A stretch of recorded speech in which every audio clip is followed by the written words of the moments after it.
बिस्मिल्लाहिर्रहमानिर्रहीम। अगर आप लोगों से पूछा जाए कि तुर्की के सबसे मकबूल तरीन सूफ़ी शायर कौन हैं, तो फ़ौरन आपकी ज़बान पर हज़रत जलालुद्दीन रूमी का नाम आएगा। जबकि यही सवाल अगर किसी तुर्की के बाशिंदे से पूछा जाए तो उसका जवाब कुछ और होगा। अस्सलाम वालेकुम नाज़रीन, मैं हूँ शाहज़ेब अली और आप देख रहे हैं शाज़ इन्फो वर्ल्ड। नाज़रीन, आप दिल्लिस अर्तुगरुल और कुर्लिस उस्मान सीरीज़ से तो बखूबी वाकिफ़ होंगे, मगर पाकिस्तान टेलीविज़न नेटवर्क पर साबिक़ वज़ीर आज़म इमरान ख़ान की हिदायत पर सूफ़ी अदब पर मबनी एक और तुर्क सीरीज़ राह इश्क को उर्दू डबिंग के साथ 2020 में नशर किया गया। इस सीरीज़ में हमें दिखाया जाता है कि किस तरह एक शख्स शान व मर्तबा वाली ज़िंदगी छोड़कर काजी का ओहदा तर्क करके एक दरवेश की ज़िंदगी बसर करने लगता है।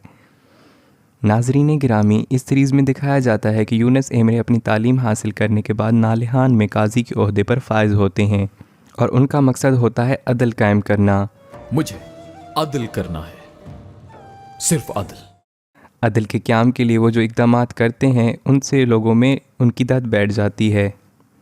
अब वो नालिहान में मौजूद एक शेख की दरगाह का मुहासरा करने का इरादा करते हैं। वो दरगाह शेख ताबतुक एमरे की होती है। मुहासरे के इरादे से दरगाह में उनका आना जाना लगा रहता है और वो आहिस्ता आहिस्ता शेख से मुतासिर होने लगते हैं। वो इस कदर उनसे मुतासिर हो जाते हैं कि वो काजी के ओहदे से भी मुस्ताफ़ी हो जाते हैं।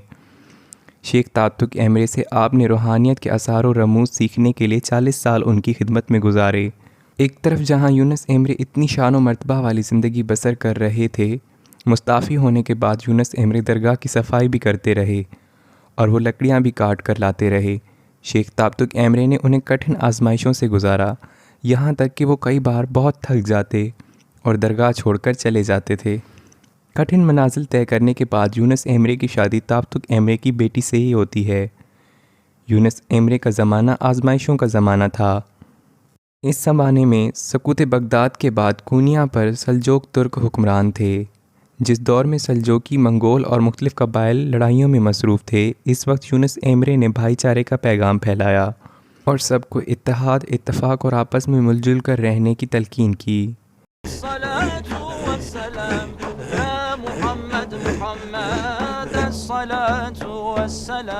बुनियादी तौर पर मौलाना रूमी की तहरीरें अदबी ज़बान यानी फ़ारसी ज़बान में थी और उनका हल्का असर शहर के आलिम फ़ाज़िल सूफ़ियों में शामिल था। जबकि यूनुस एमरे बस्ती बस्ती घूमकर गरीबों के लिए नज़में कहते थे। इनकी नज़में आम फ़हम तुर्क ज़बान में होती थी, इसलिए आवाम में बहुत तेज़ी से मकबूल होती थी।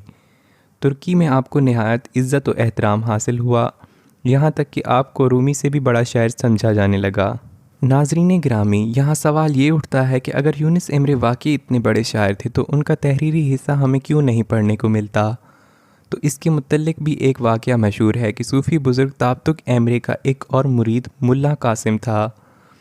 वो इंतहाई तंग नज़र और इंतहा पसंद सोच का मालिक था। एक रोज़ वो दरिया के किनारे बैठकर यूनुस एमरे की शायरी का मुताला कर रहा होता है।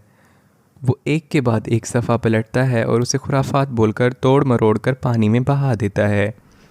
फिर वो एक ऐसे सफ़े पर पहुंचता है जहां यूनुस एमरे ने मुल्ला कासिम का जिक्र किया था और कहा कि एक दिन कासिम तुम्हारा मुहासबा करेगा। इस पर मुल्ला कासिम को बहुत पछतावा होता है और वो बेइख्तियार रो देता है और कहा जाता है कि यूनुस एमरे की शायरी का जो हिस्सा हम इस वक्त पढ़ते हैं वो वही हिस्सा है जो मुल्ला कासिम ने पानी में नहीं बहाया था, यानी जो कि उस सफ़े के बाद का हिस्सा था।